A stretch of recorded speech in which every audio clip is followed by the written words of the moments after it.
All right, this is the copyright disclaimer. The copyright disclaimer under Section 107 of the Copyright Act of 1976.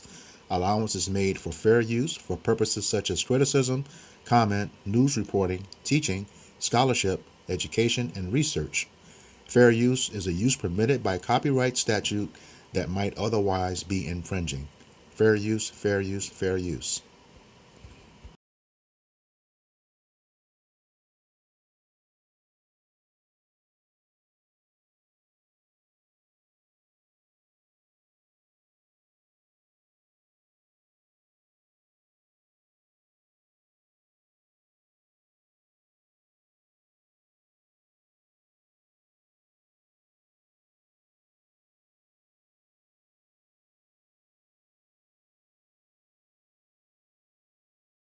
On April 18, 1846, New Jersey enacted a law which bound enslaved black people to indefinite servitude as apprentices for life to work at the will of their white enslavers. Under the new law, called an Act to Abolish Slavery, white enslavers continued to exploit and profit from the labor of black people who were now referred to as apprentices instead of slaves, but who were still unable to obtain freedom without a written certificate of discharge from their masters or mistresses. Though enacting the law allowed New Jersey to claim its state laws no longer permitted slavery, the act did not meaningfully change the plight of black people living in bondage there. Many of the same oppressive provisions that defined enslavement in New Jersey and elsewhere remained in place under this new law. The act prohibited black apprentices from leaving the state of New Jersey, for instance, and imposed criminal penalties on any person who hid or harbored an apprentice or helped them run away. Decades earlier, in 1804, New Jersey had passed the Gradual Abolition Act, becoming the last northern state to take any steps towards the process of ending enslavement within its borders. That law had also fallen far short of abolishing slavery, instead delaying abolition for decades and ensuring that black children not yet born would spend their youth in bondage. The 1804 Act provided that children of enslaved people born after July 4, 1804, would be freed only when they reached the age of 21 for women and the age of 15 for boys. Despite the passage of this 1804 Act, there were still more than 2,000 black people enslaved in New Jersey by 1830.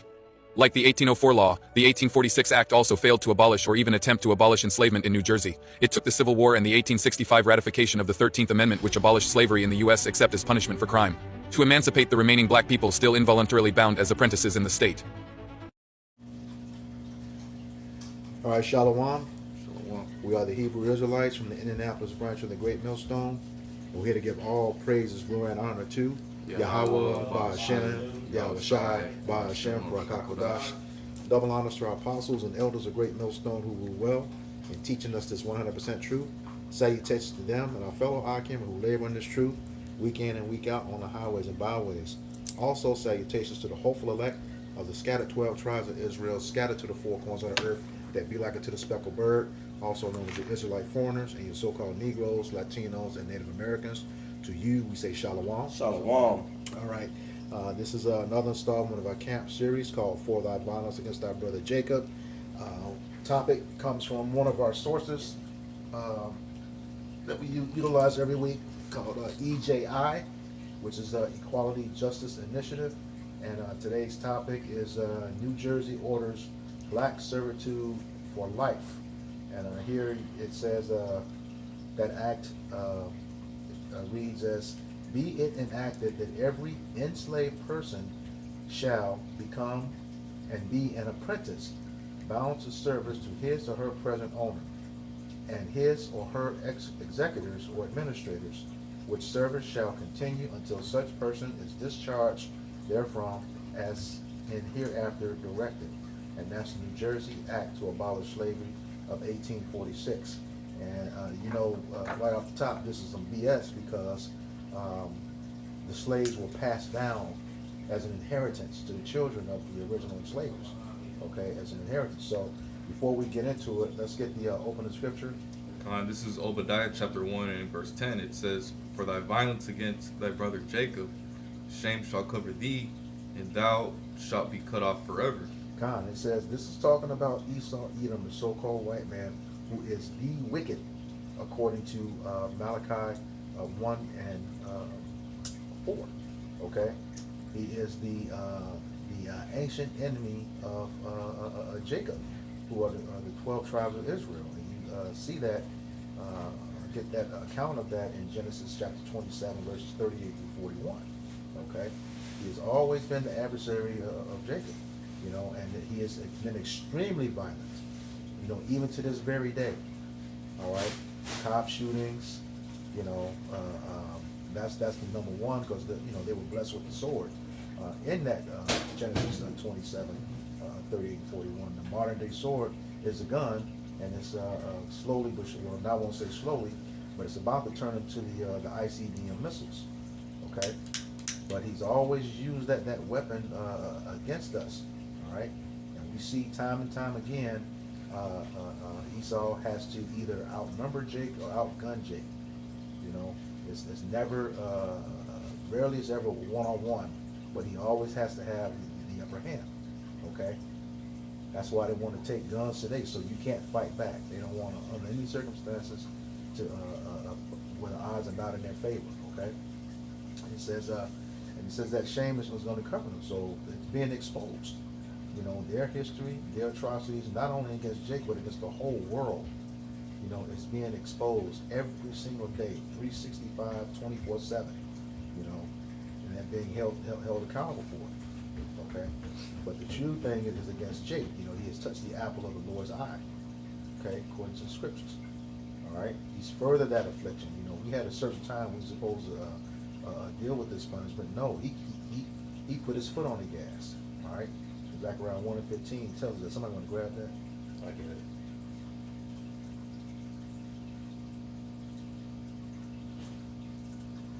Book of Zechariah, chapter 1, verse 15.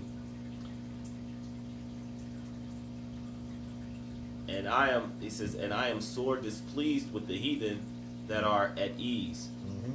For I was but a little displeased, and they helped forward the affliction. Mm-hmm. And he's sore at the heathen that are at ease. You're real proud. Okay, that's another way of saying that you're extremely proud of what you're doing. We had a certain time limit. You know, there's a certain way you're supposed to correct in righteousness. You don't do that. You know, you're a bloodshedder. All right, that's what you're all about shedding the blood of the children of Israel. Okay, and you furthered that affliction. You went overboard, and you still are.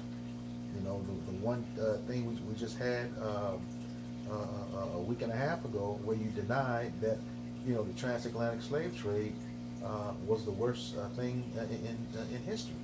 All right, and the scriptures even tell us that it is. Daniel chapter 9, verses 11 and 12. It tells you, under the whole heaven, you know, nothing has happened, pretty much nothing has happened to anyone like it has happened to Jerusalem, okay, or the nation of Israel. And by, you know, the United States denying that, but most importantly, Amalek, who calls himself the chosen people, denied that. If you so much the chosen people, you just denied your own history.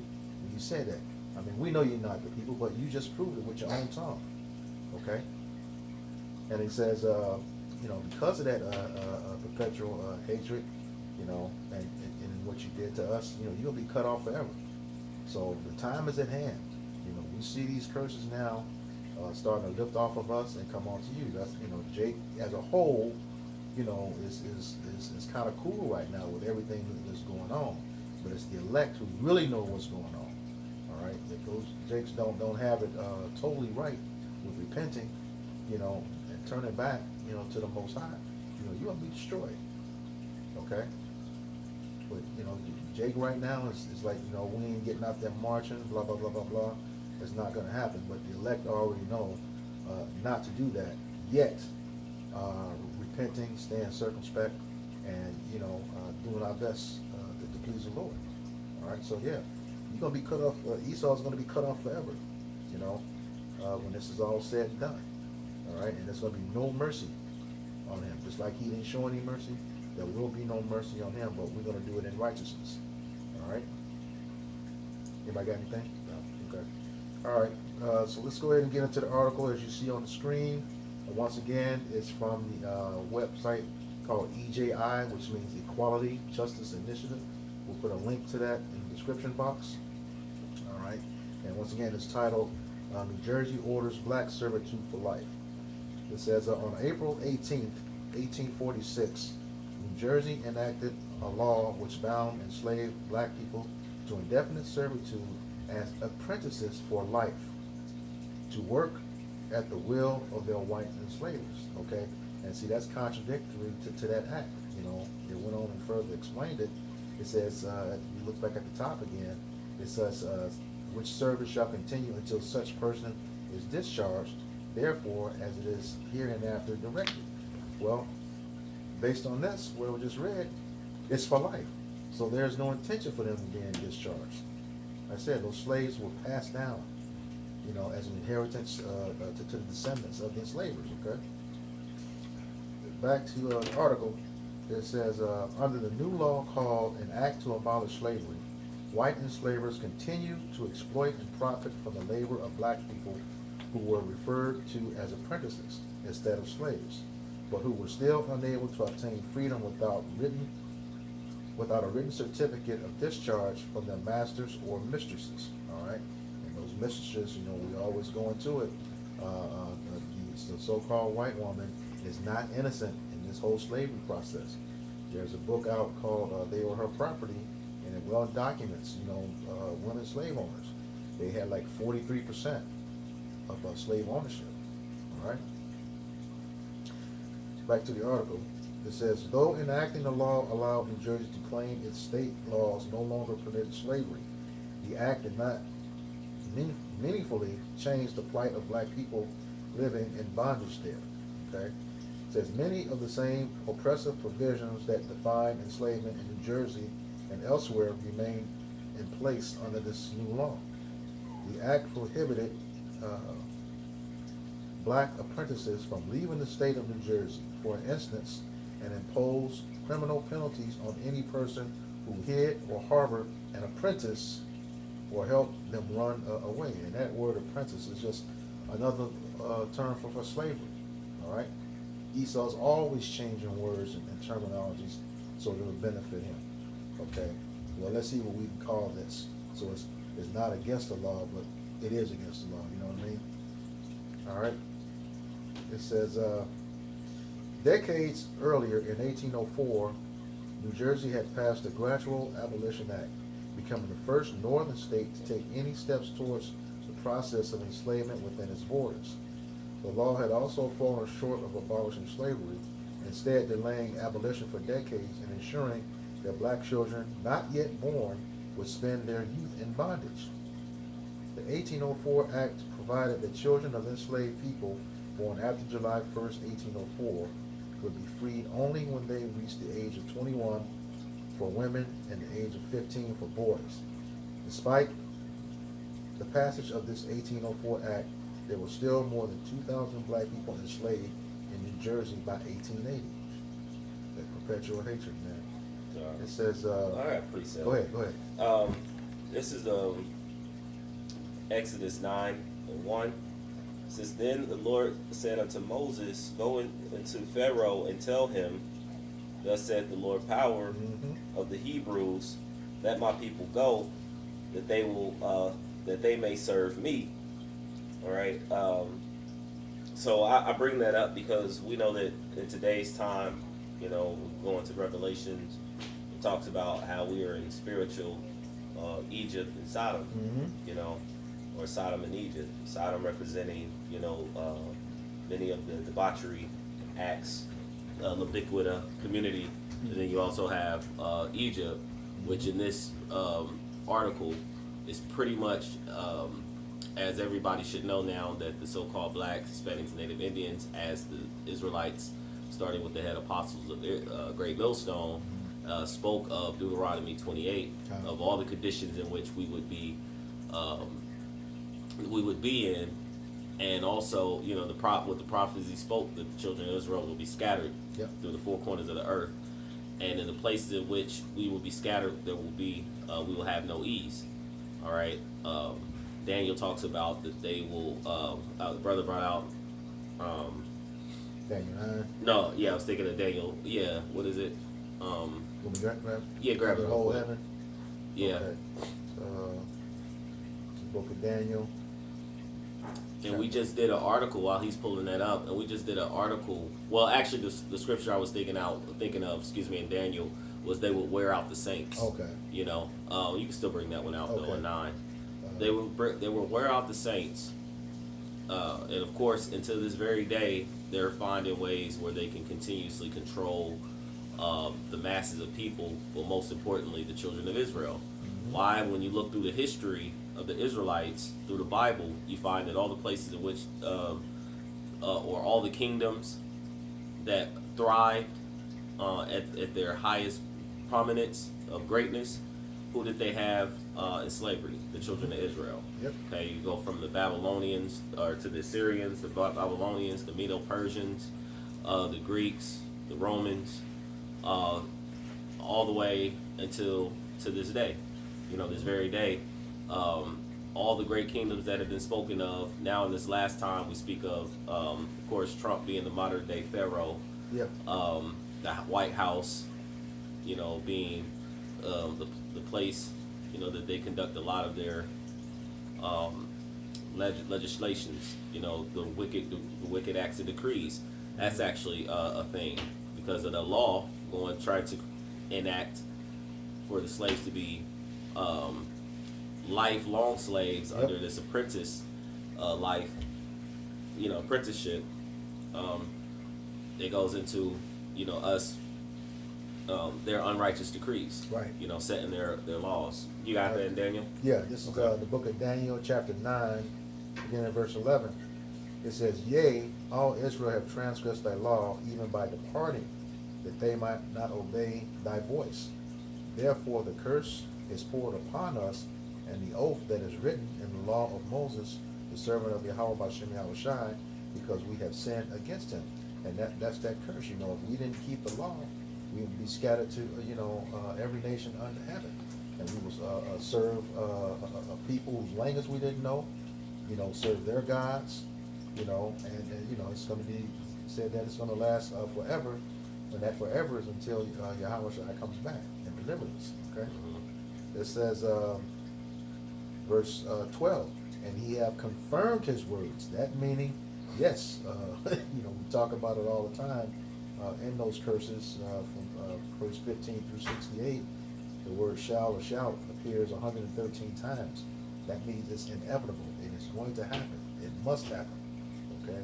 So when he said he confirmed his words, yeah, just as I told you, I was going to do this if you disobey the law, it's going to happen. It says, and he hath confirmed his words which he spake against us and our judges. Okay? Our judges. He spoke against our judges too, because we agreed as a nation to those laws, statutes, and commandments. Okay? A pure example of our judges, getting that work too. Jeremiah 17:4. It says, thou, even thou, I will discontinue you from your heritage. So, Jeremiah had to take part in that as well. Wasn't as bad as the rest of, the rest of the nation, those who transgress the law, but as a nation we agreed to it. And at Mount Horeb, okay? And Sinai, it says, and he have confirmed his words which he spake against us and our judges that judged us by bringing upon us a great evil. Okay? And we see what that is today. Slavery, rape, rob, murdering, unrighteous decrees, as you mentioned, to keep us in perpetual captivity. Okay? Keep their foot on our necks. He says, for under the whole heaven have not been done as hath been done upon Jerusalem. All right? And we just talked about that New Year's resolution. Even they know that, and the scriptures just prove that. It was the worst thing that happened. But dumb United States and dumb Amalek, especially Amalek, who calls themselves a chosen people. If you were so-called chosen, why you just deny your own history? Okay? It makes no sense. But that's the nature of Esau, Edom. And it was Argentina too, and we know that Argentina is currently run by one of those Amalekites. So, it's the same people. Edom, point blank period. Okay. Let me bring this back. Right. This is Exodus 9:2. It says, for if thou refuse to let them go and wilt hold them still, he says, behold, the hand of the Lord is upon thy cattle, which is in the field, and upon thy horses, upon thy ass, and upon thy camels, upon thy oxen, and upon thy the sheep. It says, there shall be a very grievous murrain. Actually, can someone pull that up for me? Murrain. Yeah. It says, verse 4. Thus it says, and the Lord shall sever between the cattle of the Israel and the cattle of the Egyptians, and there shall nothing die of all that is the children of Israel. So I bring that out further is because the curses are now transferring Yep. over into our enemies. Yep. These cattle, this is like the livelihood of Egypt. The Yep. livestock, the substance, the riches, when you had substance of Egypt. And the Lord, it said, because, you refused to let the children of Israel go in that time, that which is then is now. And this time, now you see why a lot of things economically are happening, to the children, to America. Yep. Right? All of it is ultimately because the Lord Yahweh, through His Son Yahweh Shai, is going to save the children of Israel and bring them out of this modern day Egypt. Right. Yep. You got that, Moraine? He Yep. said that he says there shall be a very grievous moraine. What is that? This is murrain from the Merriam-Webster dictionary. It says a pestilence or plague, especially affecting domestic animals. Yeah. So look, and in today's time, and we have like mad cow disease. Yeah. Right. You had you had like chicken flu or bird flu. That also dealt with the chickens and different cattle. That had these diseases.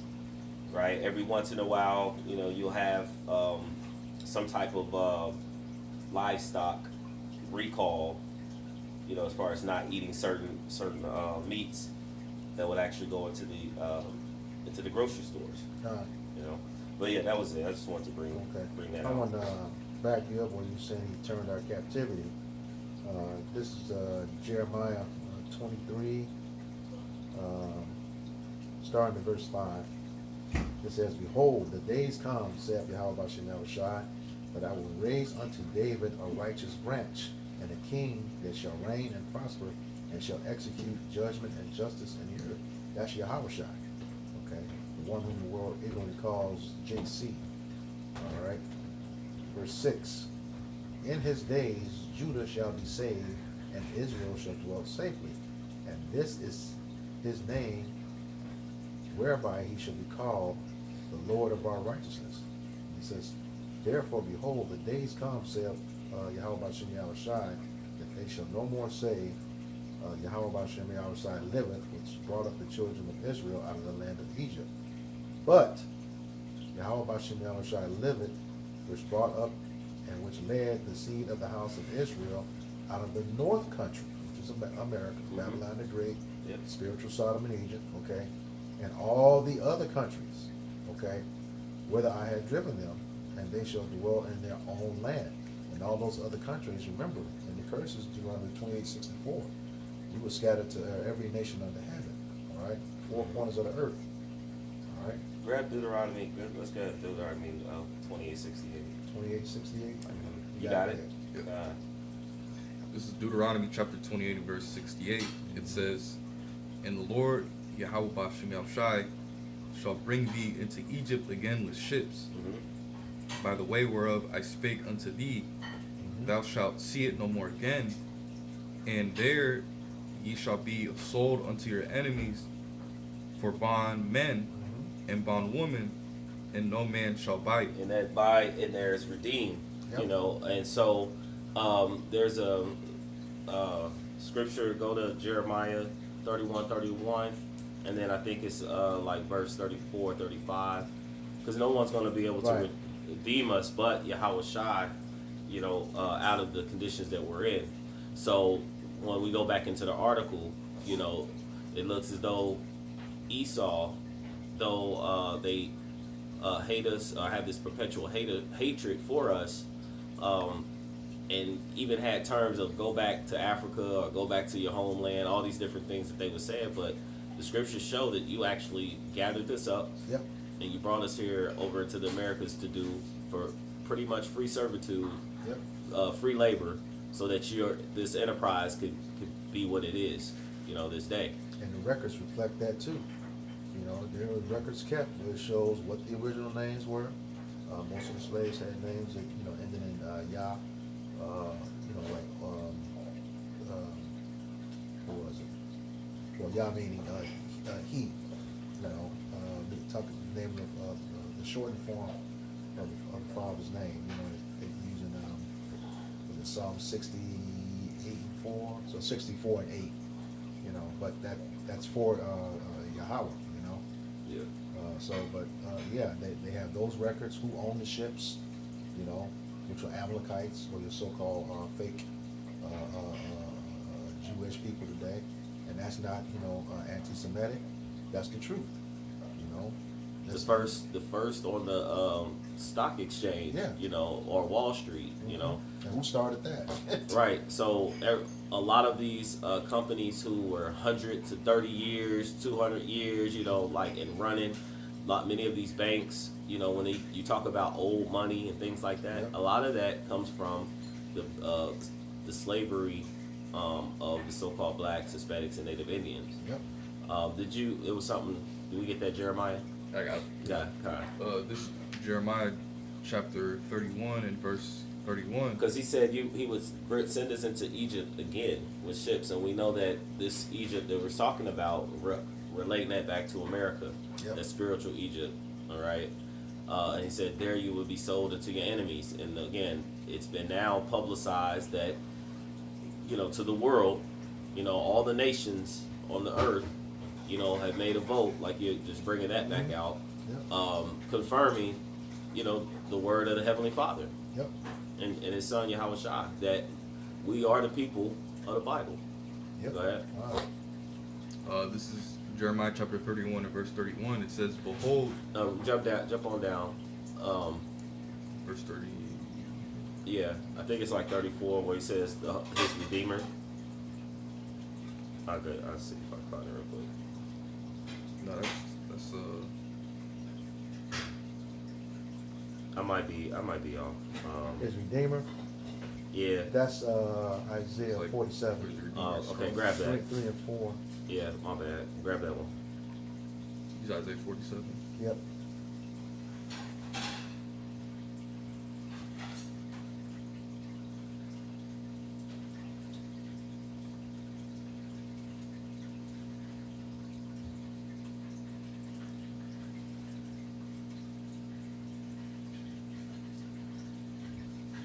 Oh, that's in 50, Jeremiah 50. But the Redeemer is also mentioned in Isaiah. Yeah, I just wanted to confirm because he said no one shall buy you. Right. And that means redeem. And we're telling, and I want to confirm, you know, the one that's going to redeem us is Yeah, Isaiah. Yahweh Shai. 47, 3 and 4. This is Isaiah chapter 47. Isaiah chapter 47 verse 3 says, thy nakedness shall be uncovered, yea, thy shame shall be seen. I will take vengeance, and I will not meet thee as a man. Yeah, so when the Lord returns, he's going to return to a nation that is ran by the Edomites. He said, for Esau is the end of the world, and Jacob is the beginning of it that follow it.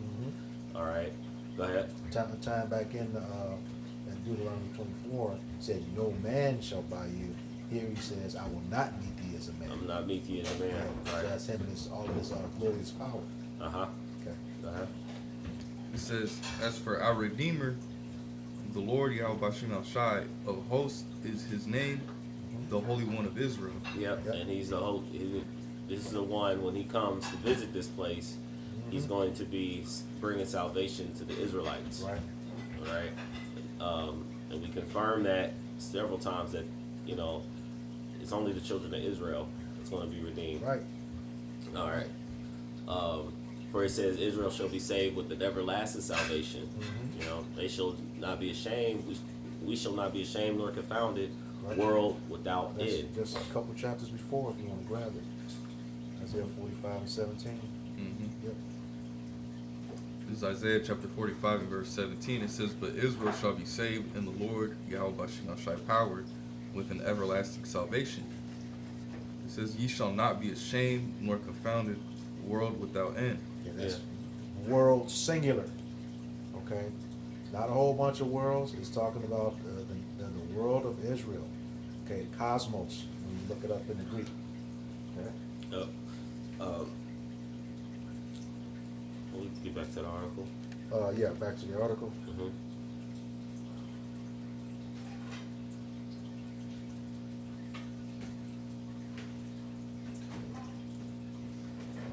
It says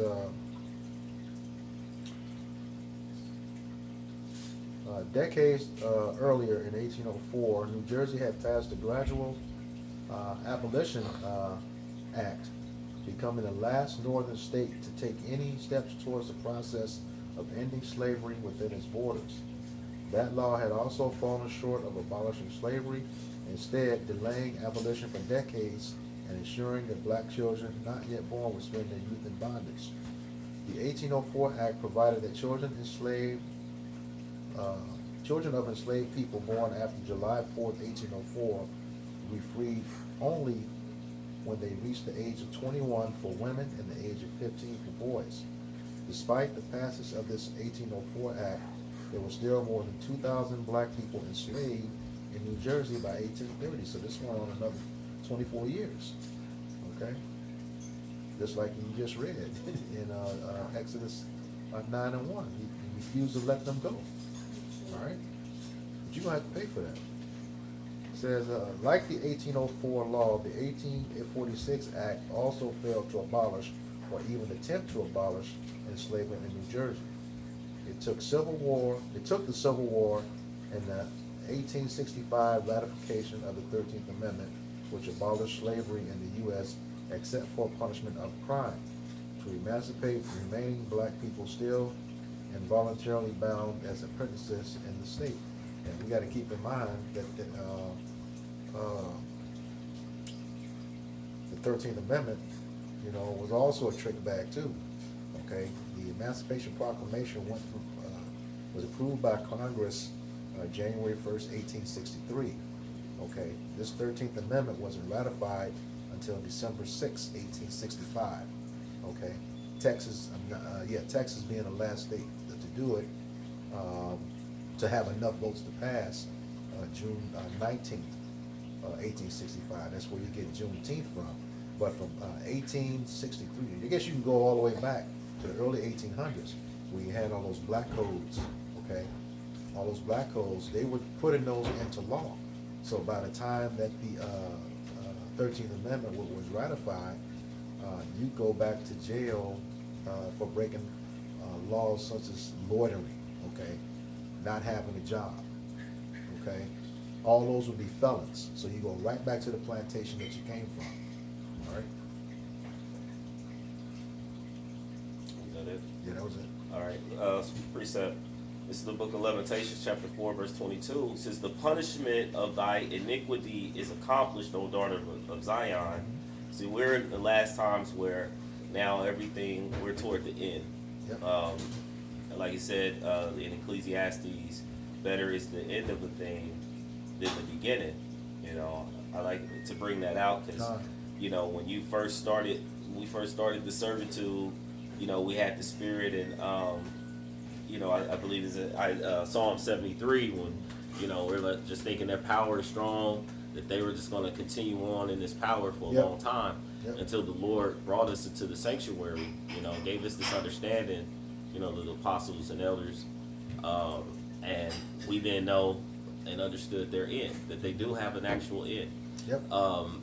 They said many great kingdoms, it's been researched and been talked about, great kingdoms have ruled upwards to 250 years, and this coming July will make that 250th year.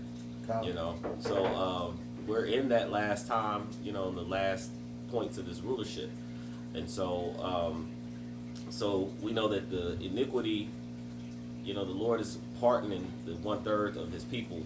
He's going to abundantly pardon many of our people in the daughter of Zion, which is the children of Israel.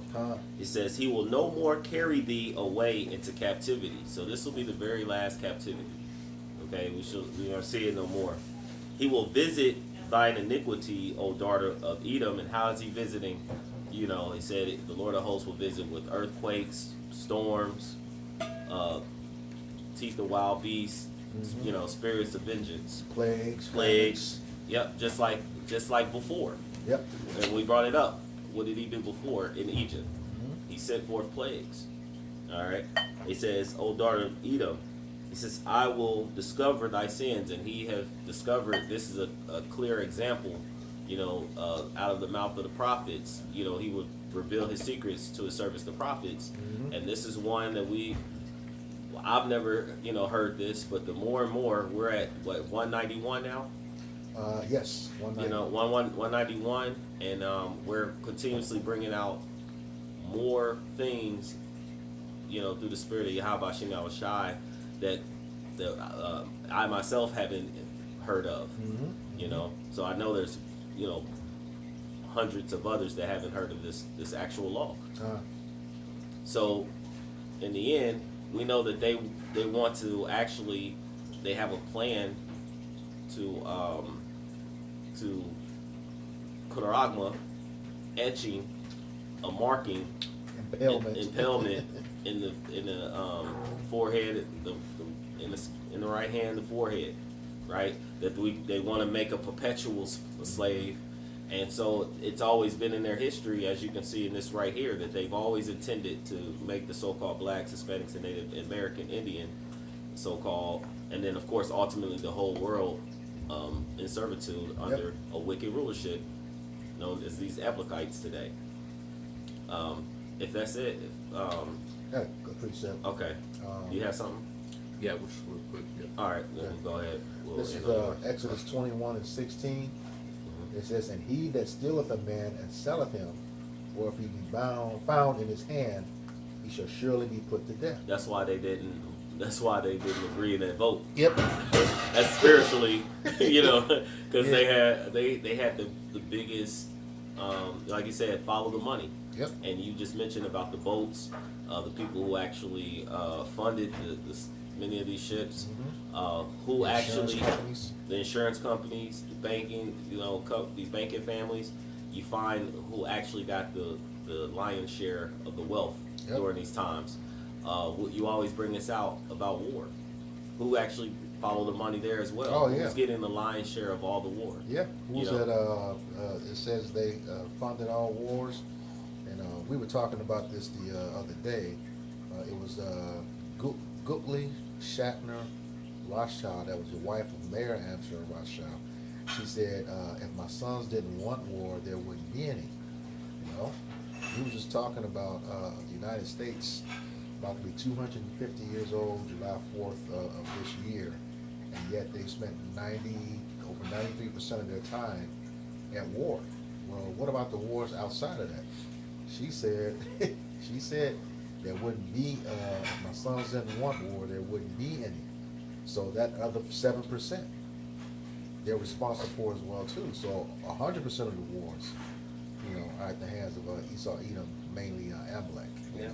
And again, going back to what the wars and the things that's recent, you notice that it clearly switched. They still keep bringing up this war, mass destruction and all of that as far as Iran, but it clearly, for a moment you kept going back to their oil refineries and the Strait of Hormuz. That's all dealing with the economics, of the whole world. Do you have more? I don't say it's about taking all the resources. They didn't just steal people. They stole the resources as well too. Yep, and that's where, and I gotta look at it, but Elder Yashawamba, I believe it is, that posted has a video. It says Habakkuk chapter 2. I think it says 2 and 11 is in full effect. Okay. And so I have to look at that video. What's the name? But go ahead, Jeremiah.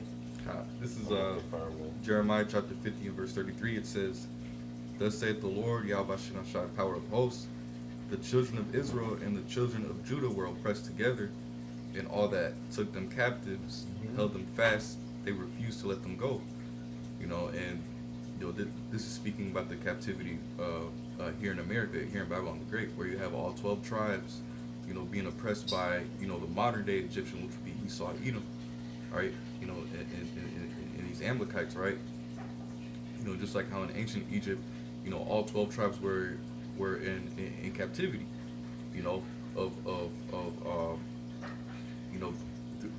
through the hand of that the Pharaoh in the ancient world, all right, which were Hamites, and it says,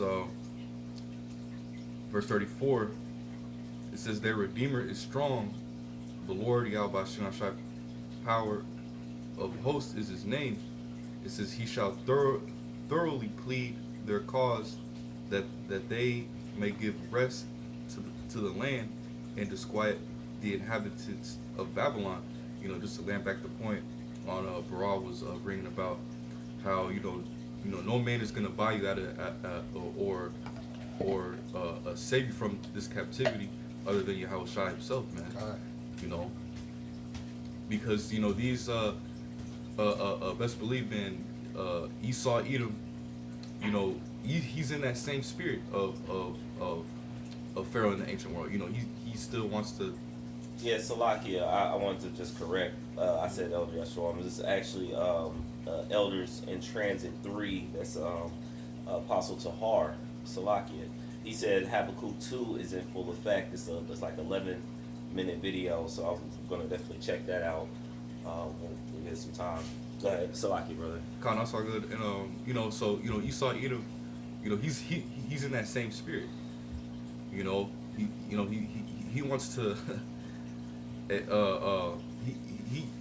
wants to have, you know, our people as perpetual slaves, man. Yep. You know, and to ultimately cut us off from Yahweh Shai. God. That's, you know, that's but just explain the MOTB mm-hmm. to a T. Yeah. But you know, through prophecy, you know, we know that, you know, Yahweh Shai has a remnant. You know that's not going to bow down to the image of Baal. And you know, through the elect, you know, the nation of Israel is not going to be consumed by the hands of Esau, Edom, and these other nations. You know, but that's it. Yep. So with that, we hope that this lesson was edifying, uplifting, exhorting to the elect body of true believers. Before we end, we'd like to give all praise, honor, and glory to Yahweh, Ba'ashem, Yahweh Shai, Ba'ashem, Rahakodash. Double honors to the apostles and elders of Great Millstone. Peace and salutations to the hopeful elect scattered throughout the four corners of the globe. Until next time, all those listening and learning to you, we say Shalom. Shalom.